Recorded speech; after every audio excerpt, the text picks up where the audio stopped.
Bismillahirrahmanirrahim. Assalamualaikum warahmatullahi wabarakatuh. Alhamdulillah, pada kesempatan kali ini kami dari kelompok 4 akan mempresentasikan materi tentang dinasti Umayyah.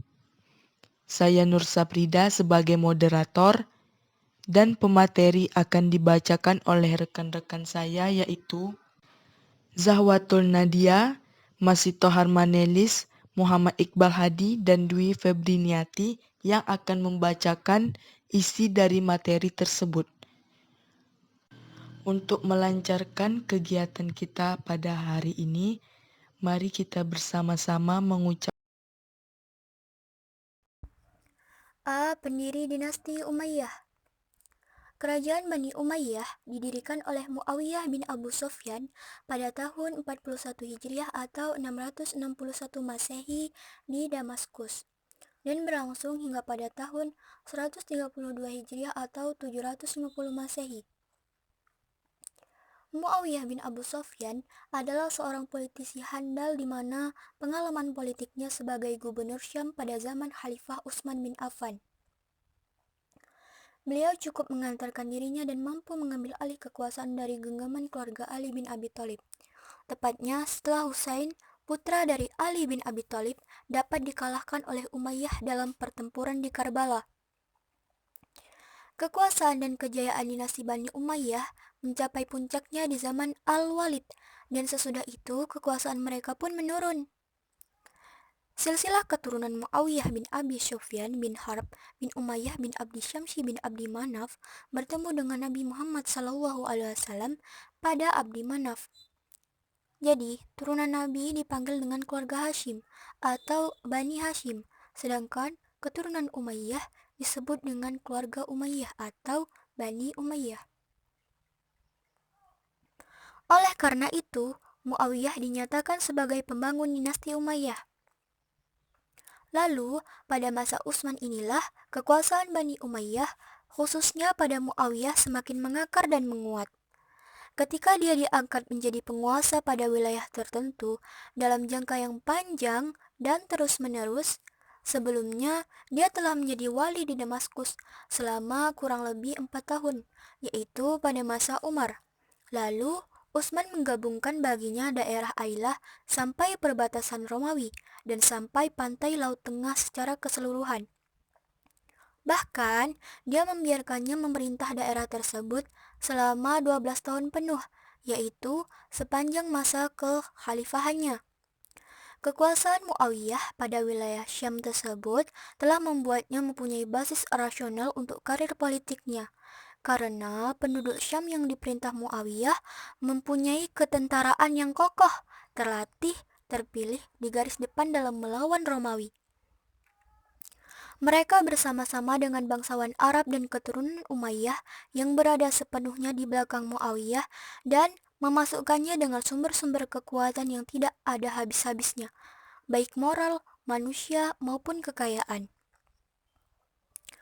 Masa pemerintahan Bani Umayyah itu terkenal sebagai suatu era yang agresif, karena banyak kebijakan politiknya yang bertumpu kepada usaha perluasan wilayah dan penaklukan. Hanya dalam jangka 90 tahun, banyak bangsa yang masuk ke dalam kekuasaannya. Daerah-daerah itu meliputi Spanyol, Afrika Utara, Syria, Palestina, Jazirah Arab, Irak, Persia, Afghanistan, Pakistan, Uzbekistan, dan wilayah Afrika Utara sampai Spanyol.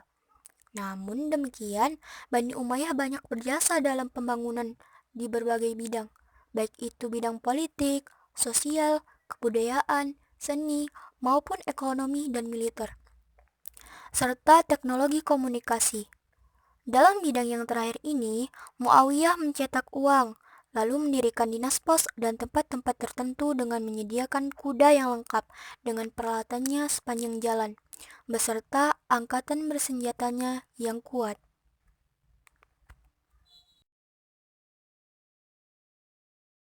B. Pola pemerintahan dinasti Umayyah. Walaupun Muawiyah mengubah sistem pemerintahan di musyawarah menjadi monarki atau turun-temurun, Namun, dinasti ini tetap memakai gelar khalifah.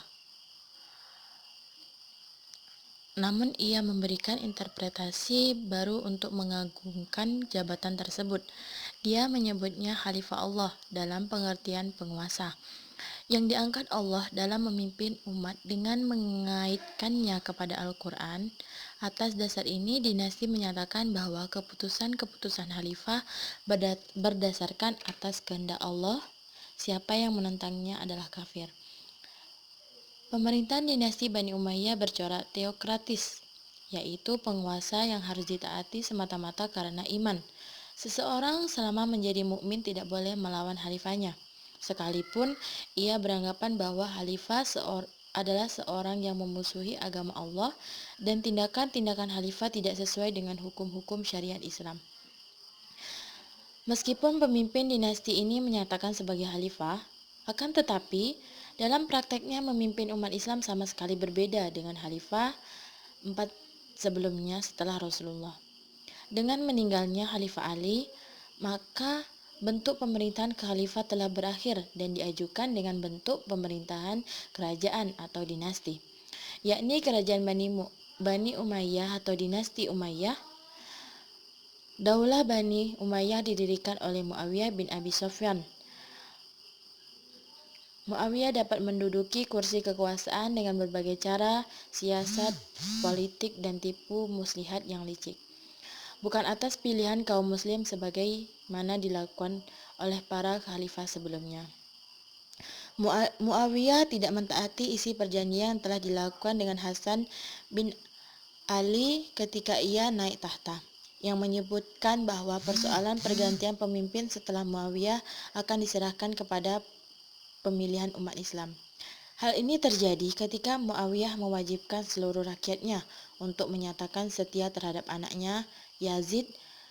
Sejak itu, suksesi kepemimpinan secara turun-temurun dimulai. Dinasti Umayyah berkuasa hampir 1 abad, tepatnya selama 90 tahun, dengan 14 khalifah. Banyak kemajuan, perkembangan, dan perluasan daerah yang dicapai, lebih-lebih pada masa pemerintahan Walid bin Abdul Malik, dimulai oleh kepemimpinan Muawiyah bin Abi Sufyan dan diakhiri oleh kepemimpinan Marwan bin Muhammad.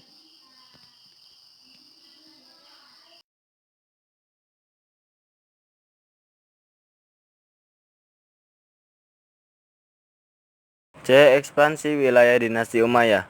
Ekspansi atau perluasan wilayah terhenti di masa Khalifah Utsman dan Ali dan dilanjutkan oleh dinasti Umayyah. Pada zaman Muawiyah, Tunisia dapat ditaklukkan. Di sebelah timur, Muawiyah dapat menguasai daerah Khurasan sampai ke Sungai Okus dan Afghanistan sampai ke Kabul. Angkatan lautnya melakukan serangan-serangan ke ibu kota Bizantium. Ekspansi ke barat secara besar-besaran dilanjutkan di zaman Al-Walid bin Abdul Malik. Masa pemerintahan Walid adalah masa ketentraman, kemakmuran, dan ketertiban. Umat Islam merasa hidup bahagia. Pada masa pemerintahan yang berjalan kurang lebih 10 tahun ini tercatat suatu ekspedisi militer dari Afrika Utara menuju wilayah barat daya benua Eropa, yaitu pada tahun 711 Masehi. Lanjut di zaman Umar bin Abdul Aziz. Beliau melakukan serangan ke Perancis melalui pegunungan Pyrenees. Serangan ini dipimpin oleh Abdurrahman bin Abdullah al-Ghafiqi. Dari sana ia mencoba menyerang Tours, namun dalam peperangan yang terjadi di luar kota Tours, al-Ghafiqi terbunuh dan tentaranya mundur kembali ke Spanyol. Dengan keberhasilan ekspansi ke beberapa daerah, baik di timur maupun barat, wilayah kekuasaan Islam Bani Umayyah ini betul sangat-sangat luas. Daerah-daerah itu meliputi Spanyol, Afrika Utara, Syria, Palestina, Jazirah Arabia, Irak, sebagian kecil Asia, Persia, Afghanistan atau disebut Pakistan, Turkmenia, Uzbek, dan Kirgiz di Asia Tengah. D. Peradaban Islam pada masa dinasti Umayyah. Daulah Bani Umayyah yang berpusat di kota Damaskus ini berlangsung selama kurang lebih 90 tahun dan diperintah oleh 14 khalifah. Sepeninggal Umar, kekhalifahan menjadi hancur karena khalifah lebih mengutamakan kepentingan pribadi. Pada masa Bani Umayyah terjadi perubahan pengangkatan khalifah. masa Khulafaur Rasyidin, pengangkatan khalifah terjadi secara musyawarah, sehingga masyarakat sepakat pada keputusan akhir. Sementara pada Bani Umayyah ini, pengangkatan khalifah secara turun-temurun. Cara ini berakibatkan protes baik dari masyarakat maupun dari kalangan keluarga sendiri. Sebagian masyarakat menganggap bahwa khalifah yang sedang memimpin tidak bagus dan bukan merupakan pilihan mereka. Karena itu, ada yang tidak tunduk bahkan memberontak seperti kaum Syiah yang terang-terangan melakukan perlawanan. Sementara dari pihak keluarga khalifah, terdapat perebutan tahta. Terjadilah pertengkaran antar saudara sendiri dalam memperebutkan gelar khalifah. Ada beberapa perkembangan yang terjadi pada masa Bani Umayyah yang begitu penting dalam peradaban Islam pada masa itu, yaitu 1. Arsitektur. Pada masa Muawiyah dibangun pos-pos penjagaan dengan kuda yang lengkap dan peralatannya. Khalifah Al-Walid membangun panti-panti bagi orang yang cacat, membangun jalan-jalan raya, pabrik-pabrik, gedung-gedung pemerintahan, dan masjid-masjid yang megah. Kota baru juga dibangun oleh Uqbah bin Nafi yang lalu diangkat menjadi gubernurnya.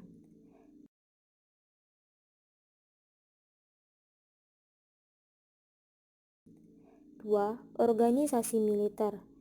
Kemiliteran dibedakan menjadi 3 golongan: Angkatan Darat, Angkatan Laut, dan Angkatan Kepolisian.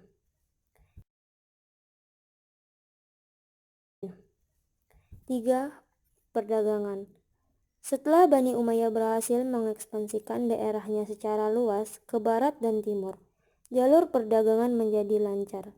Ibu kota Basrah dan Aden menjadi pelabuhan dagang yang ramai dan makmur. 4. Kerajinan dimulai dari masa Khalifah Abdul Malik, dirintis pembuatan tiras atau semacam bordiran yang biasa terdapat pada pakaian khalifah dan para pembesar pemerintahan. Kesimpulannya adalah dinasti Umayyah dimulai dari pemerintahan Muawiyah sebagai khalifah secara tidak demokratis, sehingga menimbulkan banyak protes. Selanjutnya pemerintahan dipilih secara monarki atau turun-temurun selama 90 tahun. Tapi tidak lupa dengan progres yang telah diberikan oleh dinasti Muawiyah, yakni perluasan wilayah yang sangat baik dari Spanyol hingga ke Asia Tengah, dan juga perkembangan dari bidang lain, sehingga dinasti Umayyah memberikan sejarah yang cukup berarti dalam perkembangan Islam. Baiklah, terima kasih atas waktu dan perhatiannya. Semoga materi kita pada hari ini bermanfaat untuk kita semuanya. Kami dari kelompok 4 mohon mengundurkan diri. Apabila ada yang salah, kami minta maaf. Dan selanjutnya akan kita lanjutkan sesi tanya jawab. Untuk sesi ini penanggap dari kelompok 5 dan akan dijawab oleh kelompok 4. Setelah dijawab oleh kelompok 4, baru teman-teman boleh menambahkan.